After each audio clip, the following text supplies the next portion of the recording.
Welcome back to the ASN Dad Chat. We're a podcast and community dedicated to making sure no ASN dad in Scotland has to walk this path alone. Our goal is simple: real talk, real honesty, and sharing our own experiences to help you navigate the system. Whether you're in our meetup group already or just finding us now, you've got a seat at the table. And just a reminder, we aren't experts, we're just dads, and this is just experiences and opinions, not medical advice and not legal advice. Then let's go on with the chat today. Hello and welcome back to ASN Dad Chat. We are on episode number 6. My name's Andy and I'm joined by Sam. Hello. And Glyn. Hello. And the topic of this week's episode, we are going to be talking about daily struggles, and we're going to touch a bit on meltdowns as well, so I'm sure there'll be definitely a lot that we can touch on this week. Plethora. Shall we start with how our week's gone so far? Obviously we touched on a fairly heavy subject last week, so let's kind of start it light. Yeah, I think my week's been very kind of polarising. I think we've managed to get a kind of full-size pressure fit gate for our oldest. We've talked before, he loves a good jaunter out in June night. He regularly tries to get he climbs out of his current gate, goes into the kitchen, raids the kitchen. You know, since that started, he's probably went through thousands of pounds worth of shopping. What was it? But he's also started to take like kitchen utensils into his bedroom as well. Oh, okay. So the last time he done it, he had a pizza roller thing. He was sitting spinning it around in his hand. So we've had to really kind of switch on with that one. So we've managed to get a big kind of pressure fit gate that we've got in now. Seems to be doing the trick thus far. He still can get out, but we're hopefully going to get our kind of local council area to come out and kind of put kind of like a wooden blockade around the top and bottom so he can't force it open. Yeah. You'll have to check the corners if he's taking utensils. He might be trying to dig his way out of the Honestly, it was like this. It was like I seen it as the Shawshank Redemption. It was one of those. I was like, oh, pat him Lord, down before bed. Yeah, sitting there making sure he didn't have any posters on the wall, you know. But we've got that done, and then we've had to install kind of alarms in the kitchen. We've got an alarm on our like kind of medical cupboard. We've got alarms on kind of the snack cupboards and stuff, and they certainly work. What was it, 2 o'clock, 4 o'clock, and like 5:30 I woke up to an alarm blaring in my ear, and then I peeked into the kitchen and all I seen was my oldest with 2 fingers in his ears staring at me as if I had turned on the alarms. And it's something me and my partner were talking about earlier. They just kind of look at you like, why is this going off? What's this noise for? And it's like so that you don't go through all the shopping, pal. But that's been good. So we've got that. I think it's good because it's a loud alarm, so it wakes us up, and it means that he doesn't have the opportunity to go to and from and take everything into his room. He doesn't always eat everything. He just kind of likes to collect it. Right. You know, it's one of those. He just kind of hoards like lots of different foods, but the problem is he'll go and he'll grab things out of the fridge and the freezer and mix it in. So he opened up like a full box of, you know, those like Mars bar ice creams. Yeah. So he opened up a full one of them, and like they'd melted, but he'd put like all of like Starbursts and stuff like that, and it just melted and made like. It was like, honestly, it was like a brick he could have through his window. Right. Maybe that's what he was trying to do, I don't know. He's very intelligent, but it's one of those that so much food was ruined, so we've really tried to crack down on it. And you know, he's been moved up a dose for his melatonin as well. He's now up to 3 of the slow release capsules. Okay. Which it definitely works, and he gets a good sleep. The only thing is, we've definitely noticed his moods are really, really tough the next day. Like today, he's been just like inconsolable. You know, I know we're talking about daily struggles, and certainly something that we'll talk about. But he wanted to go out he likes to go out, he says jump or shopping, and that's where he wants to go. He wants to go to the shops, or he wants to go out to the park or a play area. And for us today, we had appointment after appointment at home, so it wasn't something we could facilitate. And he was just screaming, crying, and it was heartbreaking, So that's been our week's been full of appointments. Trying to, obviously Easter's coming up, so trying to make sure the kids are doing Easter related activities and stuff like that. And I think we've just been very, very much rushing about constantly. So I was coming here and I was like, it would be nice to just sit down, talk rubbish for 2 hours, and not have to worry about my children having meltdowns. You're giving the ghost away. People now know that we do these 2 hour stints at a time, back to back. Behind the scenes. I mean, I can talk for 2 hours. It doesn't mean I know that our sessions come out, but I think I feel for our editor. He has to cut me out for about an hour. Just shout out to pointless rambling. Yeah, that's it. And what about yourself, Glyn? How's your week been? It's been a fairly wild one. We've got a lot going on this week. Jade is doing some new things. She is now working with the charity. She's been made a trustee, which is excellent. She had her first meeting with the other women of the charity this week. We've also got Noah's naming day this weekend. So that's a lot of moving parts. I've got people coming up from Birmingham that are coming to meet both my kids for the first time. Really, I've got a couple of friends that have, because of how life has been, they've never had a chance to meet them. So that's going to be good. It's one of my friends who I used to live with. He'll be meeting his my kids for the first time, and it'll be interesting to see how he deals with that. Obviously, because he's never, to my knowledge, never dealt with neurotypical kids. But he's coming up with his new partner, and I've got my friend up with their kids. They've got family up here, so they do like a week over the holidays every now and again, just to kind of see their family and come see us. So that's going to be a very mad weekend, along with Easter as well. We don't really tend to do a lot for Easter. Obviously, we're not religious in any sort of way, but chocolate, egg hunting. That's what I think is our staple. We go out into the back garden, and our stepdaughter, she's still at that age where she's very much a strong believer. So we have to make it look presentable, right. Really, make plenty of chocolate, and half the time we save the buckets and just hide them in the kitchen for extra snacks in case we run out. But yeah, Easter in our household, it's not so much the religious connotations for us, it's just the chocolate. It really is. Elijah loves the fact of whenever we get an egg, one of the things I showed him when I was younger is I bash the egg off my head to break it. So whenever he's got an egg, he goes, "Hiya!" At that point, I have to grab the egg and I have to bash it off my head. At that point, you were like, "Oh, I shouldn't have done that." He came home from school today with 2 eggs and he's got one in each hand. And I'm like, oh. I already had a bit of a headache. Then I'm like, okay, one at a time. But yeah, no, it's one of those nice little things that we tend to do. What about yourself, Andy? So we had a pretty busy week. So it was Ashton's birthday. He turned 7.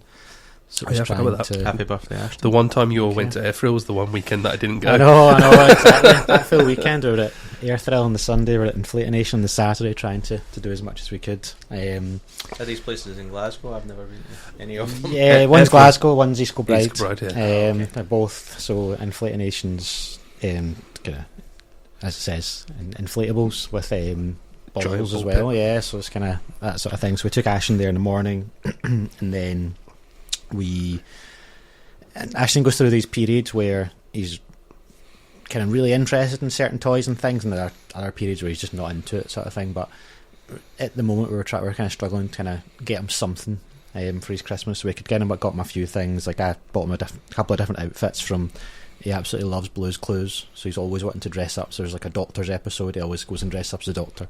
There's a construction episode, he goes and gets a construction. So I was going through all the episodes, like what can I get him to dress up as, and there was one that's like a Dino Clues it's called, so I had to get him, bought him a tail, I bought him a hat that's like a dinosaur with jaws, amazing. and then that's cool. got him the outfit and got him the dinosaur slippers and everything. It was that way. I was like, oh, is he going to like it, or is he going to just completely disregard it? But thankfully loved it, and he's still just running about as a dinosaur. But we took him to Smith's straight away. He's like, McDonald's for like, oh. And this was still like 10:30 in the morning. Yeah, the main menu doesn't the start till 11, menu. so you're like, oh. But we managed to kind of get there bang on 11, and this is going to tie in perfectly to the subject of the kind of episode, that huge meltdown in the back of the car because it was taking so long for the food to come out. I think because we got there like seconds after 11, they were probably still changing everything Setting over. up the fryers and everything. And Ashton was inconsolable in the back, kind of punching himself constantly, sort of thing. We were waiting. It felt like we were waiting for about 4 or 5 hours because of how long it was taking. And then, literally, as soon as the food arrives, you would think that nothing has ever happened. He's absolutely fine. Just switches as soon as the food's arrived. So yeah. Other than that, yeah, everything on Sunday, because it was my niece Mila's birthday as well on the Monday, so we had a couple of birthdays. My nephew's on the Tuesday as well, Zach. So yeah, quite busy with birthdays. I feel like birthdays wise, it's been a heavy week. You had a birthday as well, didn't you? Yeah, you had a birthday as well. Yeah, yeah. Happy birthday to Sam. Yes, I turned the big 3-0. But do you know, it was on the Sunday. We had 2 birthday parties for my stepdaughter that we were going to. So I'll be honest, it was just kind of business as usual, you know. And it was really nice because we had it kind of later on, and we sat there and had the cake, and then at night, my oldest, he came out of his bed, went in and took the entire cake into his room and put it all over the place. Nighttime snacking. So yeah, I think it was very much that's an up and down scenario. I think that's certainly something I relied on, was the chat to get me through, because I was like, I went from like a really high feeling to a very low feeling, and it's difficult when you go through that sort of stuff, you know, never mind what your kids are going through every day. So no, but it very much helped, and it was nice as well, because I think trying to even process your birthday, sometimes you're like, it's another year. But I think lots of people were kind of building that up, and it's like, oh, you're going into your 30s now, you know, and I'm like, yeah. I'd realised that you were essentially the baby of the dad's chat as well, really. Oh God, don't say that. Oh, I know. There's a few. Honestly, I seen some, like, I remember when we were all talking about our birthdays and stuff like that, and I was like, wow. I was like, I am like scarily young in this group. No, definitely. Well, who wants to go first? I mean, does anyone not have any struggles at all? And we can just pass you by, or does everyone have some sort of struggles? It's smooth sailing every day, Andy. Yeah, I mean, you know what I'm saying? It's only about 20 to 30 meltdowns a day. That's not that bad. No, I'm only kidding. So my oldest, he at the moment, he's out of school, so his routine there's not like a set routine every day, which can be really difficult, you know. If it can be very weather dependent, it can be very much dependent on what we have to do as a family. If we need to go out and get a lot of shopping, you know, we'll try and kind of take him out at the same time. But if, you know, we've got a lot of appointments at the house, or, you know, a lot of doctor's appointments, there's not a lot we can really do with him, you know, especially with the other 2 children as well. So, you know, I think having a lack of routine is definitely a struggle. And I think lots of things rotate around food for my oldest. He needs to have breakfast, lunch and dinner every day. So if he wakes up at like 3 o'clock in the afternoon, he needs to have his breakfast. And then when we get to dinner time, you know, very early on, I was like, I mean, it's only a couple hours till dinner, he's fine. Boy, was I wrong. He let me know about it. Yeah, absolutely. You know, I think one of his fun nicknames, he watches Thomas the Tank Engine, and he would just kind of scream at me, the fat controller. So I was like, oh, okay. Is that because of the hat? Yeah, oh, of course, yeah. Totally not the physique. But I remember I sat there and I was like, right, okay, well, made him lunch and then made him dinner at like 8 o'clock. And, you know, I think it's very food orientated in their house, you know. But he's just got so much energy. You know, I honestly could give the Duracell bunny a run for his money. He's just got so much energy he needs to get out, and it's difficult because, you know, we don't always have that facility to take him out, you know, and do these things. So we are trying to come up with more plans in the house, like activities. We've got like kind of like water trays and stuff like that in the back garden, and stuff like that we've been doing. We've got like we've had a lot of things arrive, like back garden things, but obviously at the moment we're still looking to move, so we're not wanting to install it in case we get the move, and then it was pointless to install it. So there's a lot of kind of ambiguity right now, and it's difficult, but we're pushing for him to get back into school.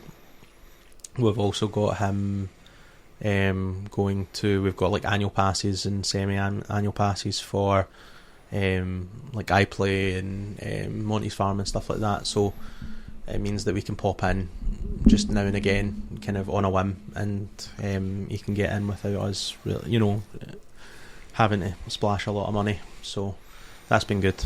iPlay has become a staple during the week.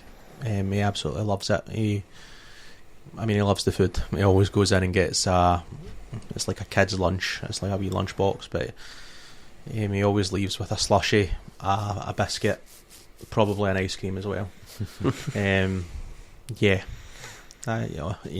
eats more than me and my partner combined. It's impressive. So would you say that in terms of like your struggle sort of thing, that like food and eating is one of the kind of hardest ones that are up there sort of thing to get that balance? Absolutely. I think definitely food and eating, but also routine. You know, at the moment we're in this kind of lull where he doesn't really have that kind of school everyday routine, so it is very dependent, and it's hard because we want to, when we can, we focus our day around getting him out, getting him exercise, getting him you know, taking him up to, he loves Gravity up in Braehead. He loves going there. He loves going to, was it the places that I've mentioned before, and what was it, there was a place in Drumchapel as well. It's like the Wild Adventure place or something like that. I think I know the one. He loves going up there too. But my partner, she has a lot of appointments. You know, we both have health issues.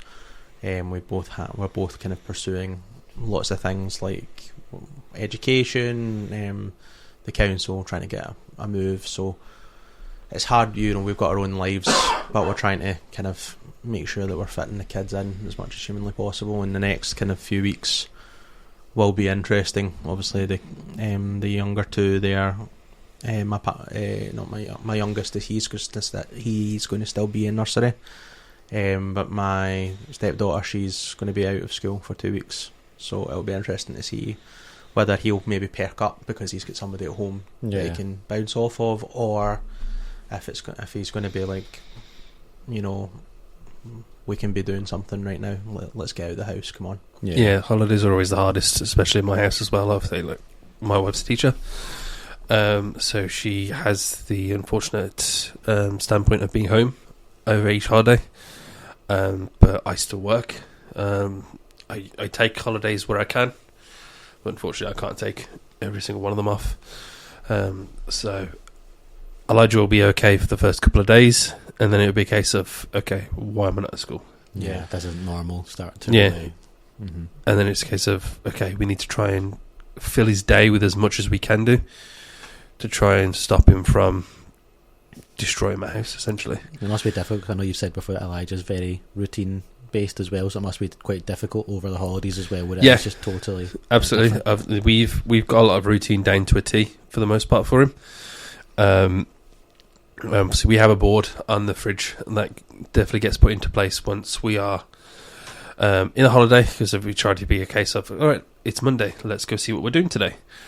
So we try to keep as much as complacency as we can, but obviously not being at school, not seeing the people he goes to school with, it can be difficult. So we try to do as much as we can, try and get him out as much as possible. We, similar to yourselves, we got some stuff sorted in the garden. He's got a giant play set that you can go on to, which we got sorted out last year. We haven't got the biggest of gardens, but we're trying to make it as best we can because he does like to go out. Yeah. And I'm looking forward to being able to have like the earlier mornings and like the drier days again, because we always used to be a case of up early and go straight to a park. Mm-hmm. And he loves going to Root and Glen, which is always a big and easy win if we can just get him up there early, just so he can have a play around and run about while it's quiet, and then bring him home. He can have a chill about, and then we'll go back out again if we've got the time. But after a couple of days, there will be like closer meltdowns, or there'll be you'll see signs of struggles. One of Elijah's worst things that I will put through for him these days is his language has gotten better. Obviously, his communication has gotten better, but a lot of the things are no. Mm-hmm. So we'll say, Elijah, we're going to do this. It's like, not doing this. Like, not going here. Like, not this, not that. And we're like, buddy, obviously, these things have to happen. Obviously, but we're going to do this as well. Obviously, not doing this. Like not going outside. Not going for dinner, like not going shops. I'm like, cool, no worry, buddy. But we work our way around it as best we can. Obviously, like redirection is a plus for Elijah sometimes. Like he can be redirected quite easily, as long as it's something he wants to do. Yeah. But we definitely have struggles with certain things. Like if he gets cooped up in the house too much, he'll start to unravel. We put a whiteboard in his room because he kept drawing on his walls. But as soon as you catch him doing that, drawing his wall, it's a full meltdown. Obviously, like you've caught him in the act. Like he doesn't know what to do with himself, so it's absolute fall down, crying, screaming, because he doesn't understand he's done something wrong. Because the impulse in his head is just a case of, I need to carry on drawing. Yeah. And I've used all that space, so I need to find the next set of spaces I've got, which normally tends to be his wall. Sometimes it's easy enough to clean off. Other times, with the amount of how he's proper gone into the walls, it does mean repainting his wall a lot of the time. Which it's not the worst thing in the world. Obviously, it's just a case of it's a pain. Yeah. And I can't tell him off for the most part, because if I do, then that's going to increase the meltdown, as it were. There's definitely things that we struggle with. Haircuts are a big one for Elijah. Yeah. We have never. I say we never. We had to give him a trim the other day, and he sat really well for it. We were both very shocked. But there's been times where it's been the point where we've had to go and tell our neighbours not to call the police on us. Oh Lord. So obviously we have to do it ourselves. Obviously, we can't take him to a barber's. We tried twice, and it was an absolute nightmare. At one point, the guy just said, "You have to leave. Like, I can't do this." Wow. So we set ourselves up for it. We have to be like, right, this is going to happen. So we'll get what we call bribes. Yeah. So we'll get a couple of toys in for him. Obviously, so at the end of he's got something for it, and he'll normally get like a takeaway dinner at the end of it as well. But we essentially have to lock the living room door, and I have to essentially just restrain him. Bear hug him almost. While Jade goes, but he's so strong. Obviously, he's literally like, it's like we're wrestling. But as soon as he sees those clippers, it's done. Yeah, like he gets himself so worked up straight away, and it's like no, screaming.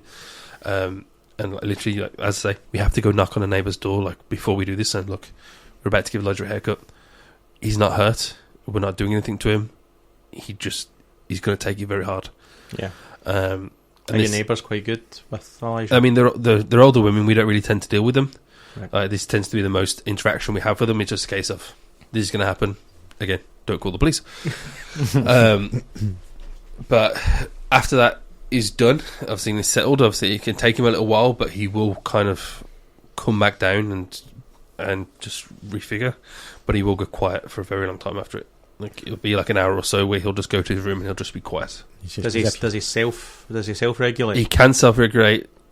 It all depends on him, really. Right. If he doesn't want to, he's not going to. I was going to say once our children, once they're like upset or they're having a meltdown, any sort of involvement from us makes it worse. I don't know if that's the same way with you guys, but you know, our oldest, when he's having a full blown meltdown, like if we come over and speak to him, or you know, if we come over and like want to give him a hug, it's probably the worst thing we can do. Like putting him in his room, giving him his tablet, his blanket. We've got like a weighted blanket for him. He likes the sensation of it. Giving him a snack and like a bottle of juice. There's nothing more he needs from like out with his room. Putting him in there for like 5-10 minutes, he normally comes down on his own. But like, yeah, it's one of those that children regulate so differently. I was curious on how. I think realistically, if Elijah had better hair, then we just let it grow out and we just top knot it and just let him do it. But he's got hair like mine, and it curls inwards on itself. It gets big. It doesn't get long. I had long hair at one point in my life. It's probably why I'm going bald now. But it took me about 3 years to actually grow it to a length where it was next to my shoulders, because it just went out. That's what mine does. Like, honestly, I have, like, it just grows. It's like a bowl. It just grows. To be fair, and when my beard grows, I look like, honestly, I remember my partner, she said, like, I look like a rabbi with how my beard grows. It just grows outwards. It doesn't grow long, which is deeply upsetting because, you know, I like a good long beard. Mine goes through various stages. I've just had a trim this week, obviously, because of the naming day. But I had a game during COVID, which was, how long can I grow this before Jade cuts it off in my sleep? To be fair, you had me for April Fool's, by the way, 'cause I swear to God, this guy puts in the group chat a picture of him where he had shaved. It was obviously AI generated, but it was, you know, he didn't have a beard anymore, didn't have hair anymore, and, you know, I was just like, wow, nice. And in my head, I'm like, oh Lord, what just happened? I'm like, what spurred this on? You know. So I'll admit, you had me. In the last 10 years, I think I've only been clean shaven twice, and one of them was an accident when I was trimming my own beard, and the second one was because I got a reaction to a beard oil, obviously last Christmas. So the doctor essentially said, you need to shave it all off and let your skin breathe. Agony. Yeah. Anyway, what about... Back on the subject. Yes, back on topic. How about Ashton? What are his daily struggles?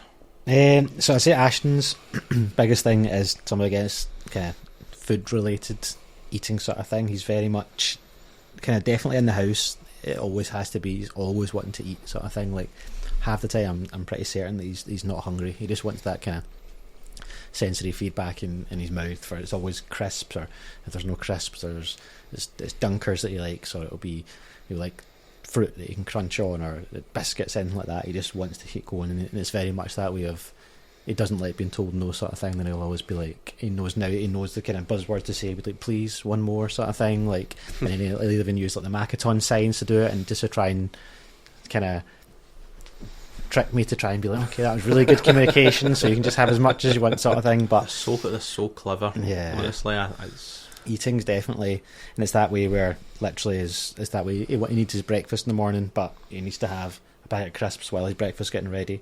Then it could be as soon as he's finished his breakfast, he wants something else, and it's that way of Ashton. With Ashton, it's very much distraction. If there's not much going on, he'll just want to eat.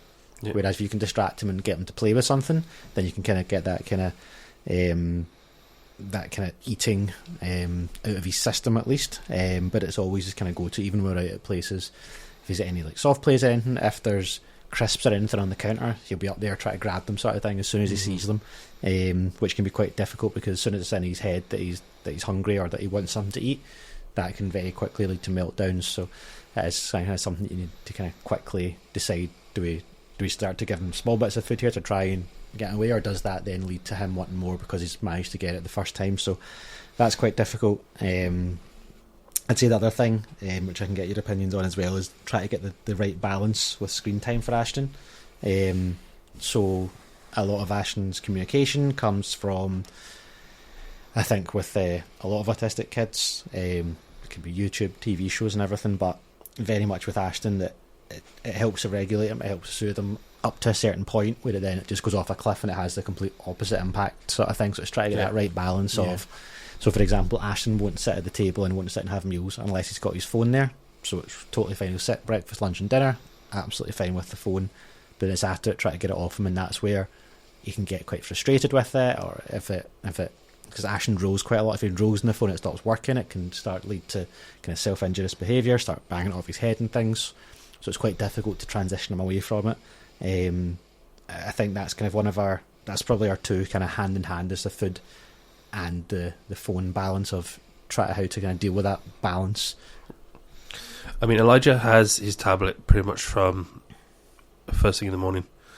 The first thing he comes and gets from me in the morning.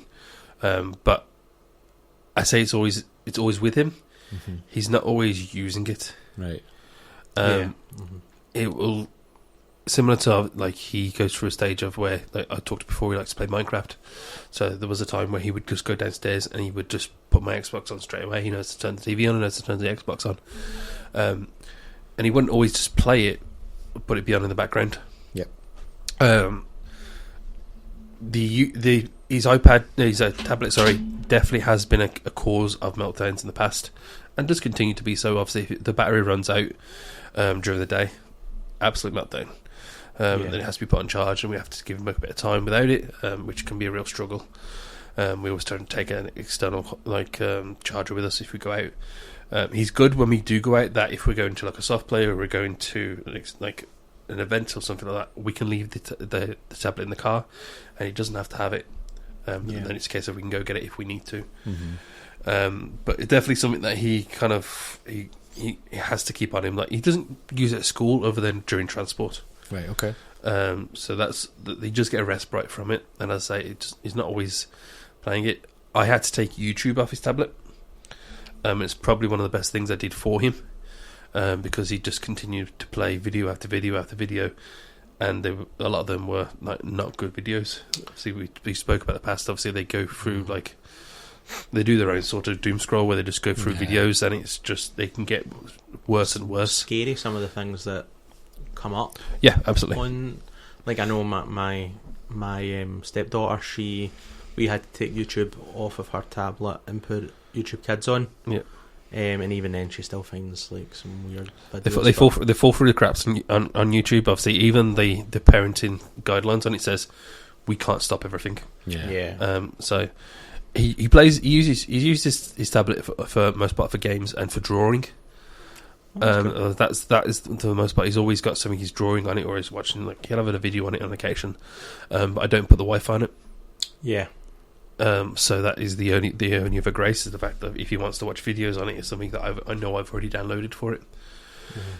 Mm-hmm. But yes, again, it doesn't go without problems. As you say, like if something happens on it, or if it freezes, or it instantly like it's thrown off a wall.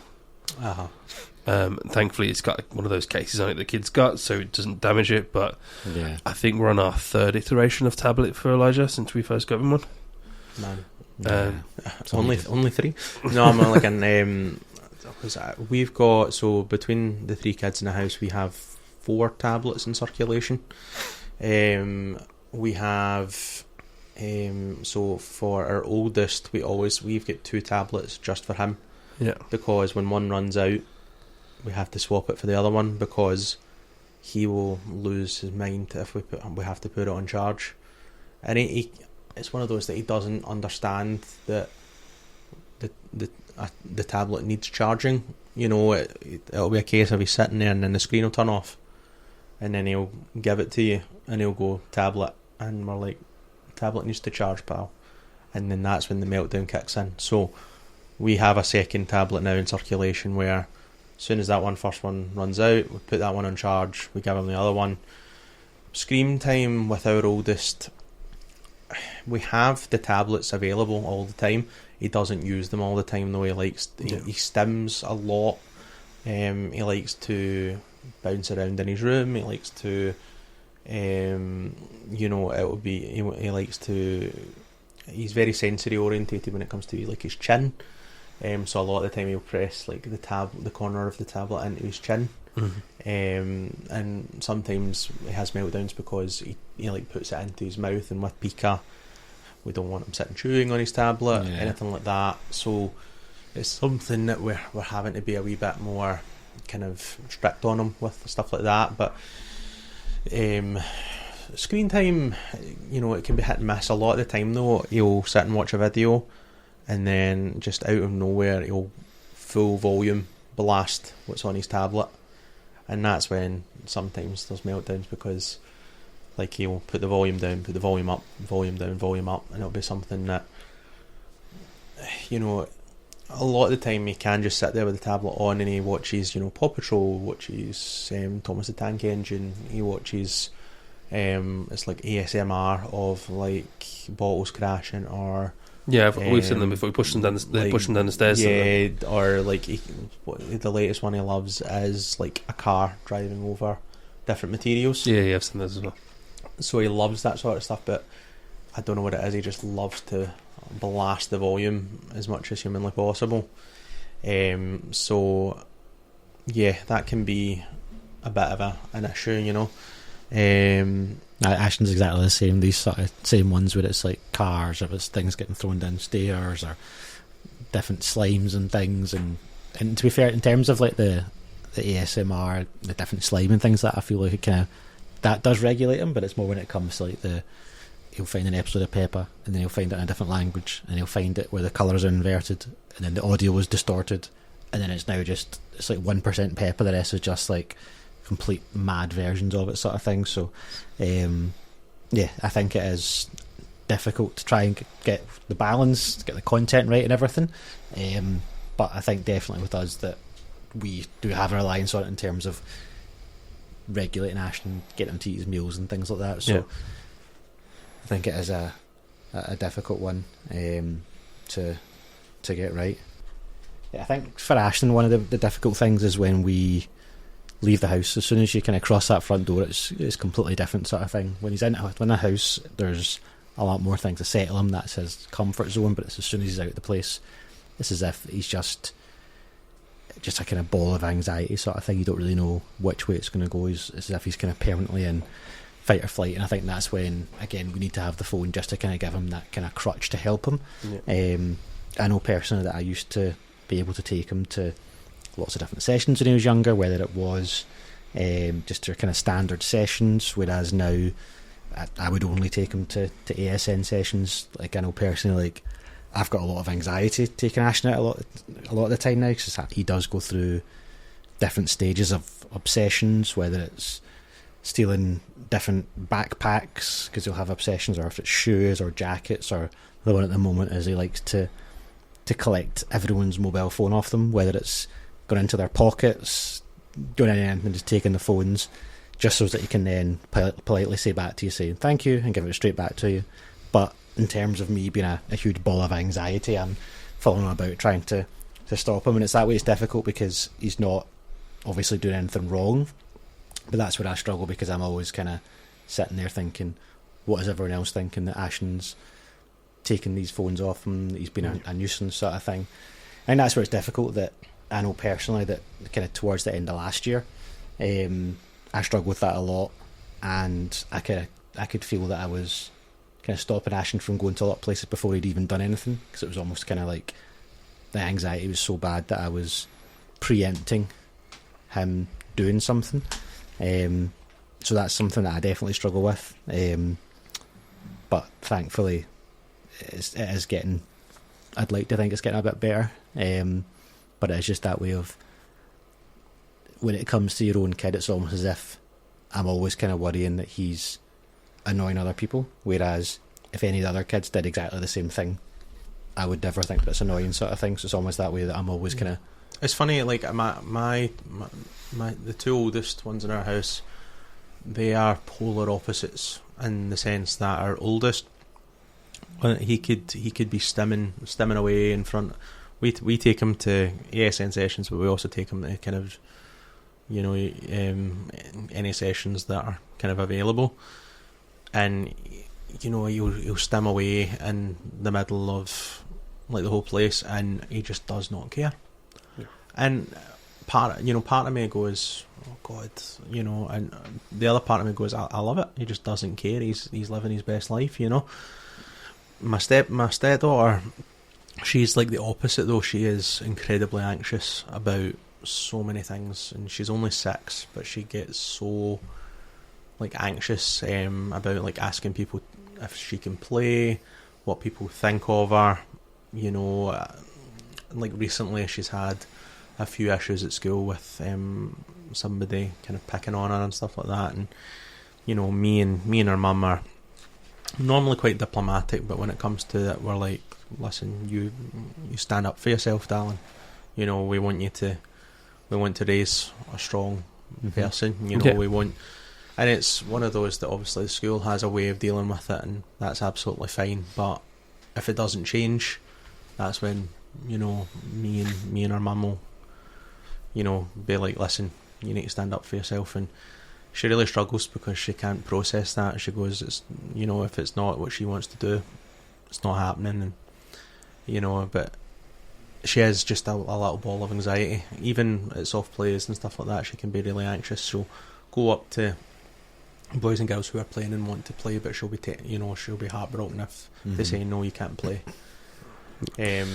I can't do normal sessions anymore. Obviously, we did them previously when Elijah was younger, and if he'd had a meltdown or if he just wasn't handling it, I just couldn't figure out what to do. Obviously, it was just a case of lift him up and just leave. Yeah.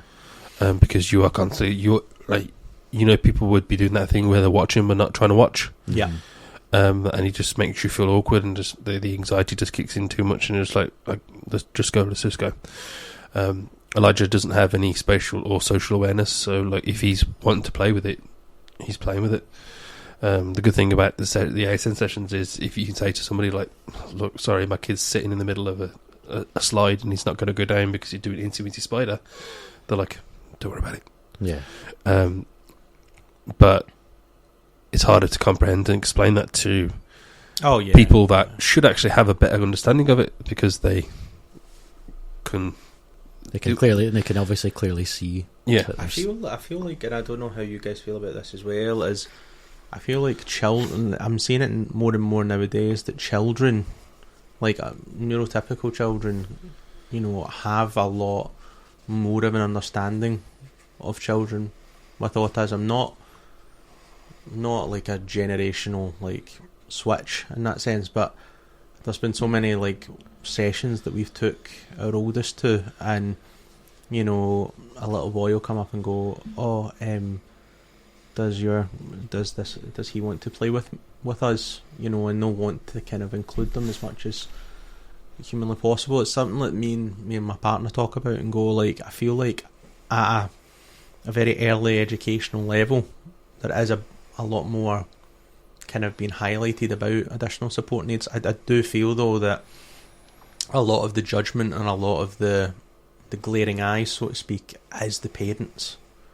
Definitely. And I don't know if that's just like that kind of lack of knowledge of this life, but I feel like you don't get that from the other children. I think it's mainly the adults. I've definitely seen it from both sides. Like, I've definitely had kids that have not been as nice to Elijah, and we've had to speak to parents about it, and they're just like, they're just all like, oh, kids will be kids. I'm like, no, parent your child.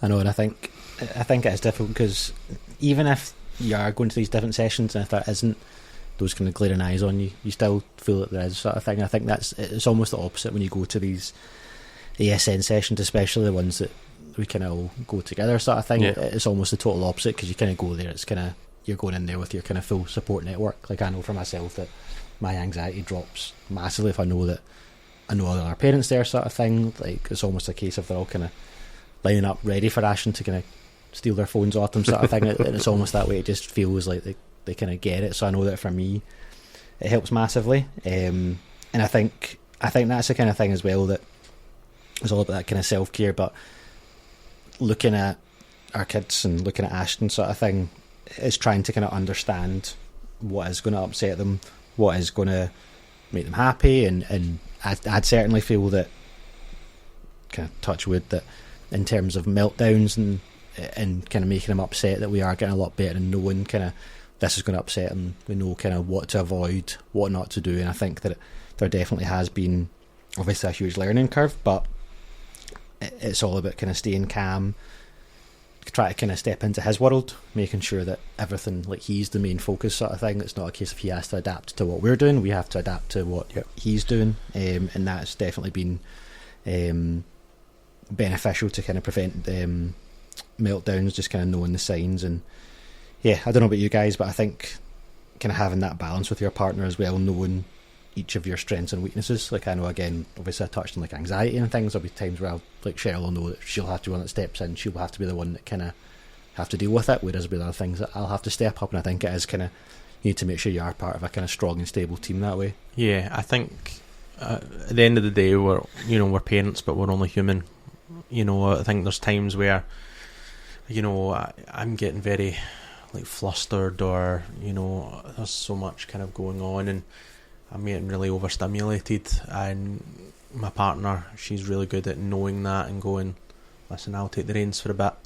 And then there's also times where she's getting really flustered, and three kids are flying to her. There's times where I'm in the kitchen and all three of our children are going over to her asking for something out of the kitchen, and and she's doing everything in her power not to be like, there is a parent already in the kitchen. And there's so many times where you kind of bounce off your partner and go, right, they're struggling, let me kind of take over for a bit. I think it must be very different in the sense of when you have parents that work and parents that stay at home. Like, at the moment, I am staying at home. I'm a stay-at-home dad, and my partner, she is a full-time carer for our oldest. So both of us are at home pretty much the whole time.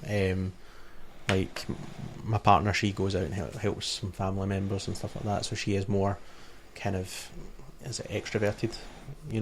She likes to go out and she's constantly doing lots of things, whereas I'm more introverted. I like to stay at home and get the house in order and stuff like that. So I don't know what it's like though, having a parent that works and having a parent that stays at home, how that balance is. I mean, me and Jade both work full time, so I think that's where my dad guilt comes into it sometimes as well, because I've done everything in my power. Obviously, I spoke about it before, to make sure that my working hours fit around the kids, because, as you say, carers first. But when it comes to the holidays and stuff like that, it's all on Jade, and it can be a case of she'll send me messages through the day, and she'll be like, I need a pep talk, or like, I need you to kind of help me with this. So I'll try and like take a minute off the shop floor, and obviously we'll have a conversation. And I know with my point of task is in the morning, I get them set up for the day as best I can. Mm-hmm. In the evening, I take the kids and I'm like, you could give yourself half an hour, and then we'll sort out beds and baths and dinners and stuff like that. But there is obviously the only time I've had where I've been a stay-at-home dad obviously was during COVID, and won't ever really have that type of time again. That being said, obviously we've had the conversation before between the two of us where it's a case of the boys' needs might get too severe one day that one of us has to start working, and that'll very likely be me because of Jade's job and the money that she makes compared to what I do. And that's a situation that we might have to see down the line, but it's not what we deal with just now. It's just a case of trying to use our time as best we can and give the experience that we can do during the days that we can. Yeah, definitely. I think it is. You do have to be such a kind of strong team, and just make sure you are being kind of open and honest with each other in terms of if you are just feeling really down, or if you are just, as you say, you need a pep talk, not pep talk, rather. There's no point in keeping it in. You're not going to be able to help your kids if you're not feeling up to it yourself. But I think what you were saying, I think dad guilt's definitely something that's true, sort of thing. We get a lot of time where you kind of feel like you've,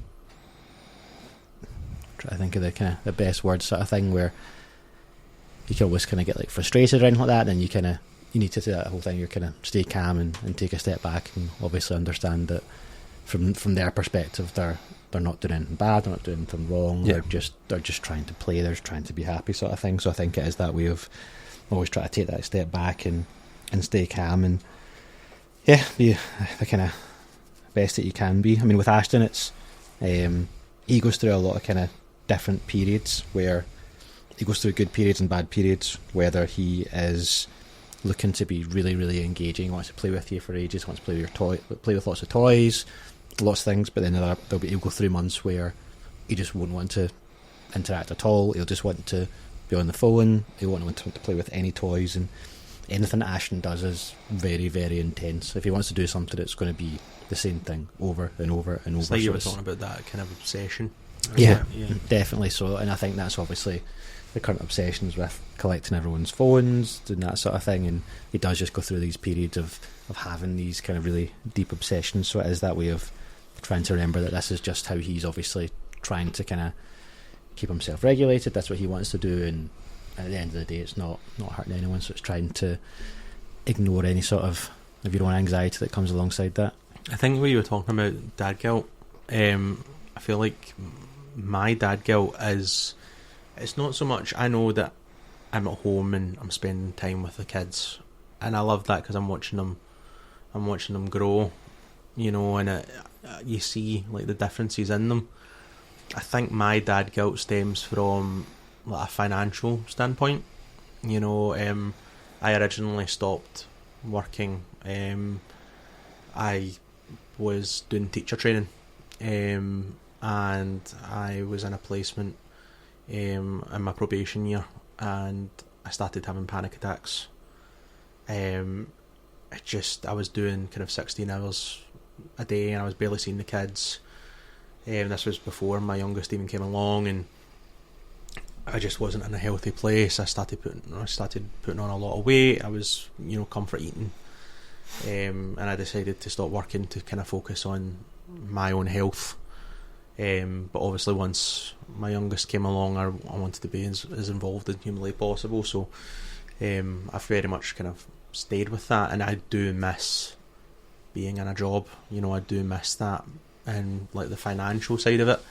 You know, I think that's where my dad stems from, because I'm like, I want to give my children everything, you know, and I can. My partner, she gets like a lot of the kind of benefit side, like the carers, like the funding and all of that sort of stuff. I get, you know, I mean, you know, me and my partner have got a good arrangement on that side, but I think, you know, I think I do struggle with that dad guilt of going, oh, I just wish I could do this for my children. You know, I could go out and buy, you know, this to make things easier. You know. Yeah, I think for us, I think we make good money for the most part. Obviously, we're very comfortable lives, but I think we do still live paycheck to paycheck, as many people do.